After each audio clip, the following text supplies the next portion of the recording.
Excuse me. And we are back for the Bible readings, chapter 43, 45.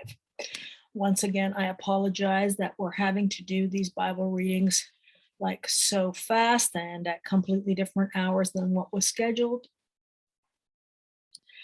I'm really happy that Clubhouse allows for the replays.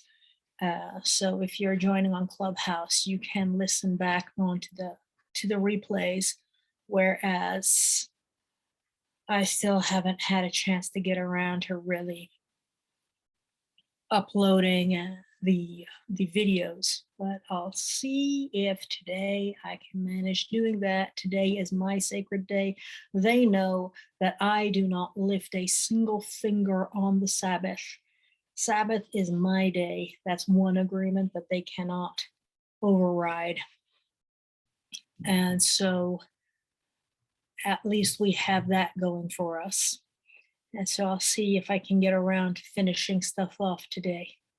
So without further ado, we are doing only the Bible reading, maybe one or two comments here and there. And hopefully we manage to finish the whole thing. If this person comes back earlier, I'm sorry, I'm going to have to cut it out. Until next time, I will be alone here because it's just like the amount of disrespect is overwhelming. And it's sad because this person does not realize that it is not me they are disrespecting.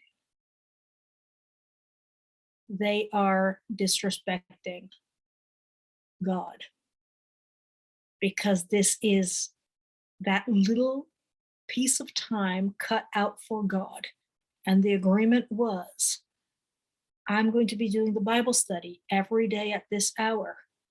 The agreement was, sure, I'll stay out of your hair. And instead, no, they go out of their way to come in and make noise and disturb all the Bible studies and change their hours and everything. So this is like going out of their way to be a nuisance. And it is disrespectful of God.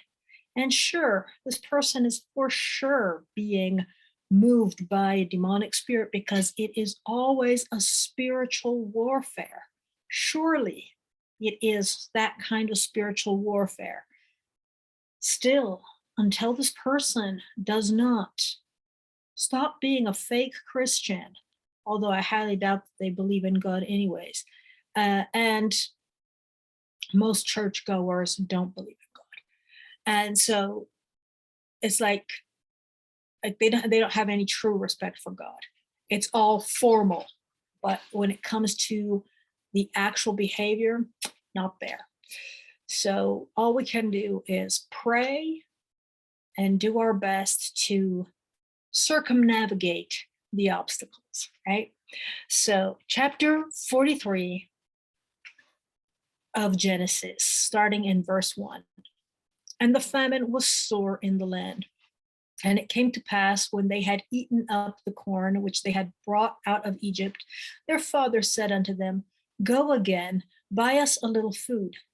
And Judah spake unto him, saying, The man did solemnly protest unto us, saying, Ye shall not see my face, except your brother be with you. And this word protest, you want to go and do a word study on that, because it doesn't necessarily mean I'm protest. It means a lot of other stuff as well. If thou wilt send our brother with us, we will go down and buy thee food. But if thou wilt not send him, we will not go down. For the man said unto us, Ye shall not see my face, except your brother be with you. And Israel said, Wherefore dealt ye so ill with me, as to tell the man whether you had yet a brother? And they said, The man asked us straitly of our state and of our kindred, saying, Is your father yet alive? Have ye another brother? And we told him according to the tenor of these words. Could we certainly know that he would say, Bring your brother down?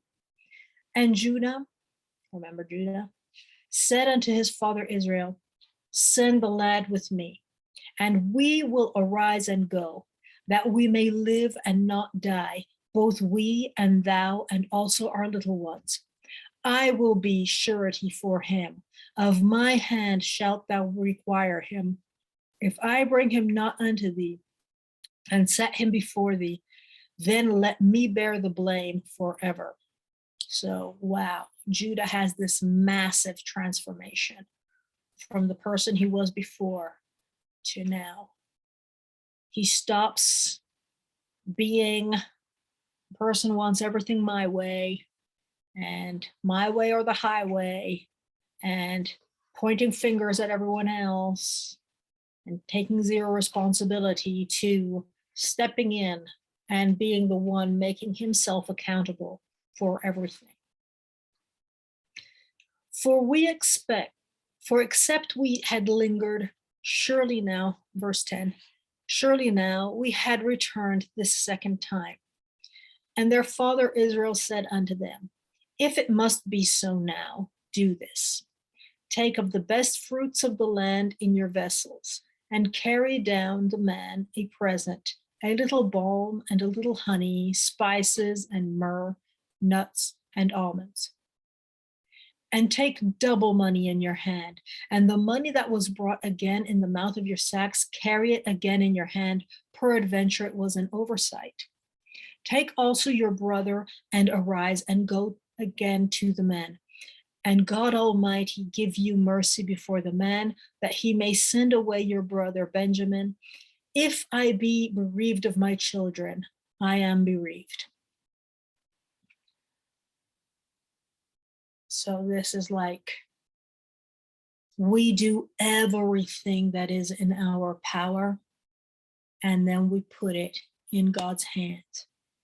And whether we lose everything we have or not, it's in God's hands. If we can have this kind of faith. Oh, there's so many stories. I can't get into them right now. So Genesis 43:15. And the men took that present, and they took double money in their hand, and Benjamin, and rose up and went down to Egypt and stood before Joseph. And when Joseph saw Benjamin, and I'm sorry, this is me, I'm going to be tearing up here because it really means too much for me. And when Joseph saw Benjamin with them, he said to the ruler of his house, bring these men home and slay and make ready, for these men shall dine with me at noon. So, and the man did as Joseph bade, and the man brought the men into Joseph's house. And the men were afraid, because they were brought into Joseph's house, and they said, because of the money that was returned in our sacks at the first time we are brought in, that he may seek occasion against us and fall upon us and take us for bondmen and our asses. And they came near to the steward of Joseph's house, and they communed with him at the door of the house and said, oh, sir, we came indeed down at the first time to buy food. And it came to pass that when we came to the inn, that we opened our sacks, and behold, every man's money was in the mouth of his sack, our money in full weight, and we have brought it again in our hand. And other money have we brought down in our hands to buy food. We cannot tell who put the money in our sacks. And he said, peace be to you, fear not.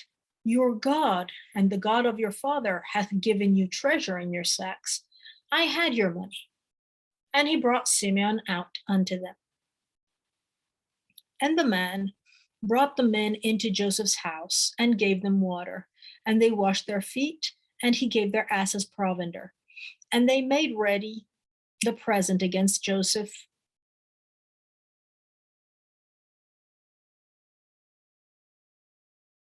Came at noon. I'm sorry, I'm having a little lapse here. And they made ready the present against Joseph came at noon. For they heard that they should eat bread there. And when Joseph came home, they brought him the present which was in their hand into the house, and bowed themselves to him to the earth. And he asked them of their welfare, and said, is your father well, the old man of whom you spake? Is he yet alive? Welcome, David. We are doing the Bible study, Genesis 43. You are welcome to volunteer as a reader and or to comment anytime you'd like. Genesis 43:28. And they answered, Thy servant, our father, is in good health. He is yet alive. And they bowed down their heads and made obeisance. And he lifted up his eyes and saw his brother Benjamin, his mother's son, and said, Is this your younger brother of whom ye spake unto me? And he said, God be gracious unto thee, my son.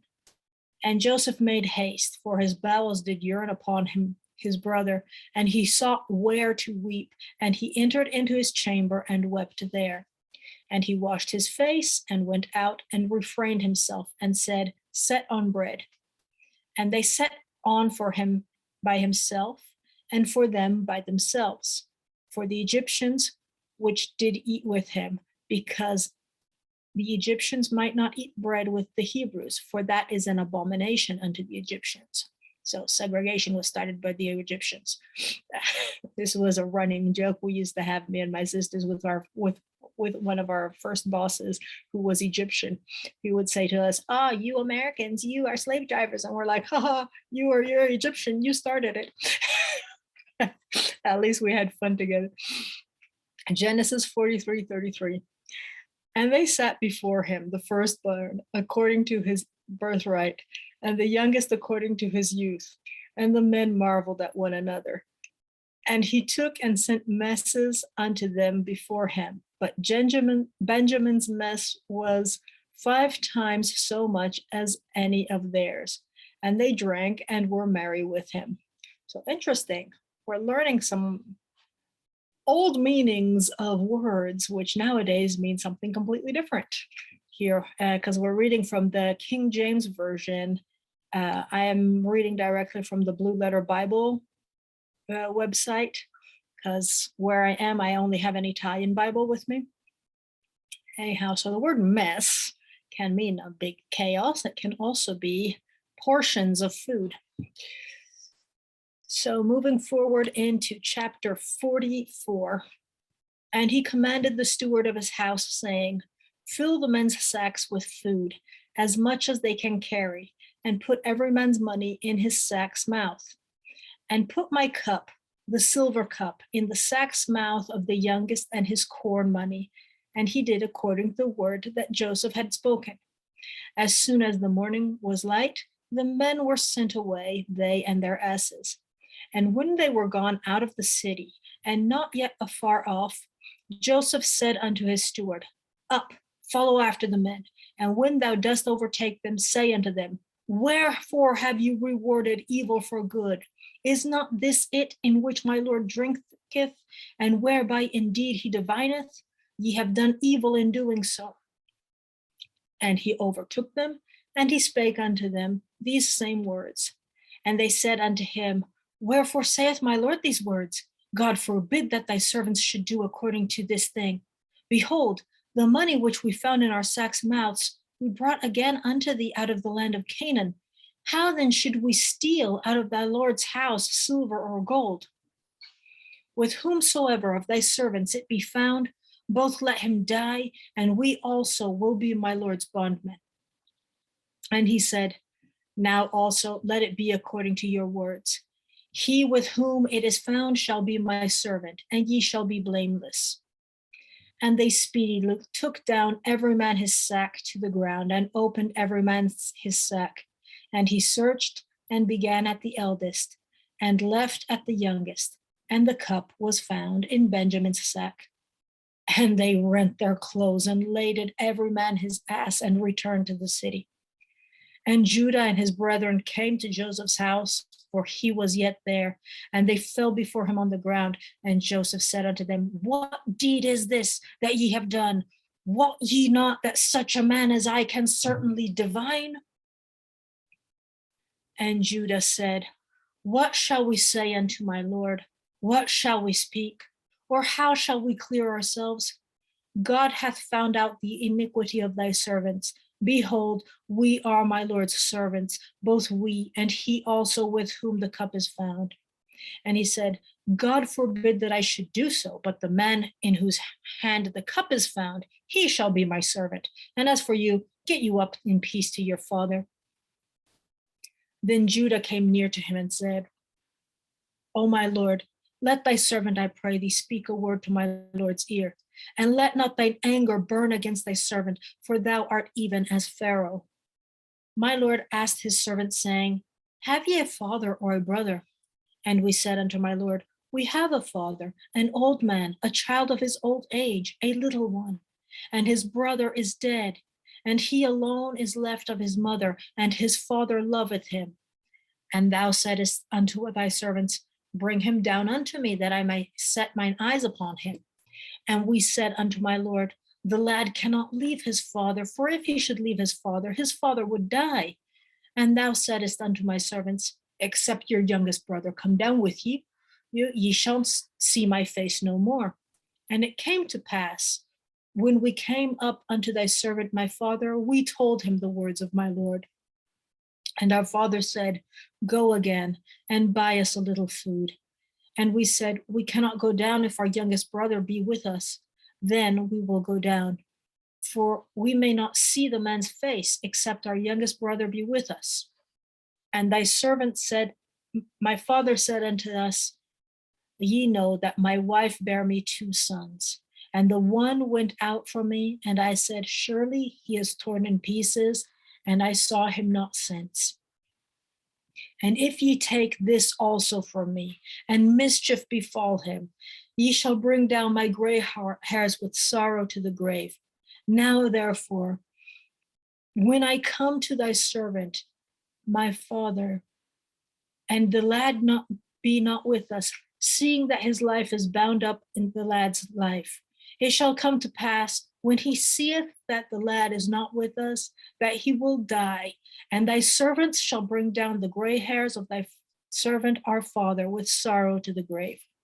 For thy servant became surety for the lad unto my father, saying, If I bring him not unto thee, then I shall bear the blame to my father forever.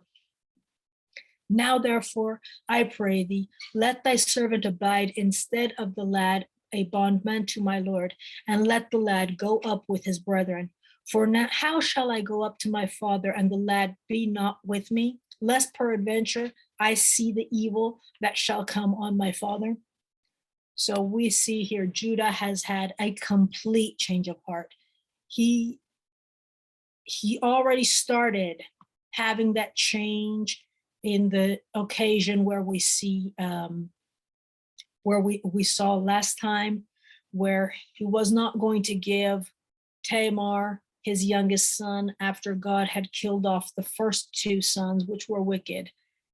And then when he accused her of having been a harlot after he had gone to bed with her, he recognized like fully. And apparently already before this happened, Judah had kind of been ostracized by the other brothers because of the situation that had happened when they sold Joseph off to the Ishmaelites. So here we see that Judah, who had been causing all the trouble, who really hated his brother, has now had this complete change of heart and is like, okay, kill me instead of my brother. So that's something that really means so much. Sorry, I lost my trace here. Right. There would be a whole lot more to be saying. If anyone has any comments to be making, both on Clubhouse or on Zoom or on the video, if you're catching the replay on YouTube, send those in. We'll do some deep dives, some deeper studies on stuff. This is not a place for anyone to be teaching anyone or convincing anyone of anything. It's like to be diving in and learning more from the Bible, leaving out all the dogmas we think that the various churches have laid upon us, and learning from zero practically. Relearning everything we thought we knew, right? So Genesis 45:1. Then Joseph could not refrain himself before all them that stood by him, and he cried, cause every man to go out from me. And there stood no man with him, that would be all the Egyptians, while Joseph made himself known unto his brethren. And he wept aloud, and the Egyptians and the house of Pharaoh heard. And Joseph said unto his brethren, I am Joseph. Doth my father yet live? And his brethren could not answer him, for they were troubled at his presence. And Joseph said unto his brethren, Come near me, I pray you. And they came near. And he said, I am Joseph, your brother, whom ye sold into Egypt. Now therefore be not grieved, nor angry with yourselves, that ye sold me hither. For God did send me before you to preserve life.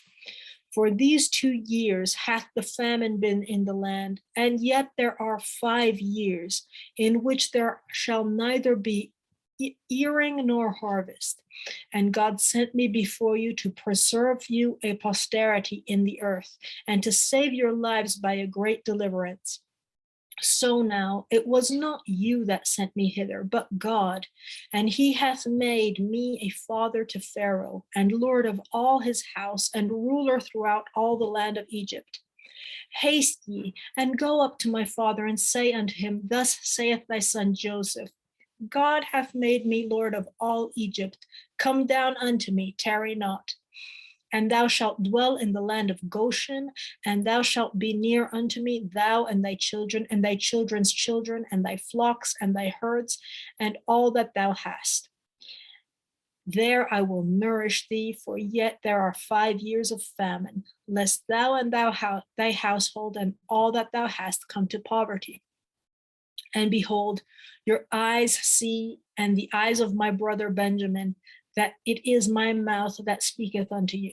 And ye shall tell my father of all my glory in Egypt, of all that ye have seen, and ye shall haste and bring down my father hither. And he fell upon his brother Benjamin's neck and wept, and Benjamin wept upon his neck. Moreover, he kissed all his brethren and wept upon them, and after that his brethren talked with him. And the fame thereof was heard in Pharaoh's house, saying, Joseph's brethren are come, and it pleased Pharaoh well, and his servants.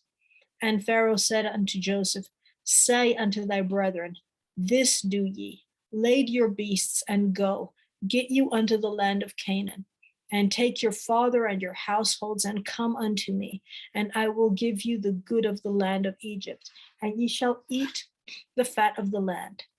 Now thou art commanded, this do ye. Take your wagons out of the land of Egypt for your little ones and for your wives, and bring your father and come. Also, regard not your stuff, for the good of all the land of Egypt is yours. And the children of Israel did so. And Joseph gave them wagons according to the commandment of Pharaoh, and gave them provisions for the way. To all of them gave each man changes of raiment, but to Benjamin he gave 300 pieces of silver and 5 changes of raiment. And to his father he sent after this manner: 10 asses laden with the good things of Egypt, and 10 she-asses laden with corn and bread and meat for his father by the way. So he sent his brethren away, and they departed. And he said unto them, See that ye fall not out by the way. So don't fight. And they went up out of Egypt, and came unto the land of Canaan, unto Jacob their father, and told him, saying, Joseph is yet alive, and he is governor over all the land of Egypt. And Jacob's heart fainted, for he believed them not. And they told him all the words of Joseph, which he had said unto them. And when he saw the wagons, which Joseph had sent to carry him, the spirit of Jacob their father revived. And Israel said, It is enough. Joseph, my son, is yet alive. I will go and see him before I die. And yeah, you're probably hearing this very emotional voice. That's me. I get very emotional. Right. So we did the whole Bible reading for today. Once again, I apologize having had to change the timing and everything because situation is what it is. When we are faced with challenges and people trying to stop us from doing things for God, and you will find this in your life time and again. Every time you try to take one step further for God, you will suddenly be confronted with obstacles on every side. I'm sure you've already noticed this, and that is the distraction. Because as much as God is calling you, Satan and his demons and his minions are all looking to always distract you and keep you, not only keep you away from God, but to make you become angry against God. So when we are going through moments of difficulties, it is so important that we keep our head and remember who the real enemy is and not beat ourselves up. Like even here, Jacob says to his brothers, okay, you intended to harm me. God let you do that because it was intended for good. Don't beat yourself up. All is well that ends well. Sure, correct yourself. I'm glad to see you've corrected yourself. I'm glad to see that now you're responsible, that you realized how bad your behavior was back then, but let it go because God intended it for good. So very often, very often we will find ourselves in situations that are these dire straits, especially when we're taking a stand for God. The more of a stand for God you take, the more dire straits you're going to be surrounded with very often. And when that happens, stand still and wait on God. Don't exhaust yourself trying to find a way out. Don't let the quicksand suck you in further. Be calm. Stay in prayer. Go into even more prayer, because through your trial, God is not testing only you. He is putting to the test every single other person who is in the know regarding that test, to see whether they will step up and do what is right, or if they will take advantage of that situation to be kicking you in the face some more. Now, he's going to shield you from those kicks in the face. Even if you have to endure violence, he will protect your soul from the violence. So sometimes we're going to have to take the beating. Still, bear with it and stay loyal to God. Never go into recriminating against God when you are put to the test in anything. Accept it, because you never know all the outcomes, and we are told only our own story. I will never know your story, David. That is story between you and God. Your walk between you and God has nothing to do with me. Just as I can share as much as I want.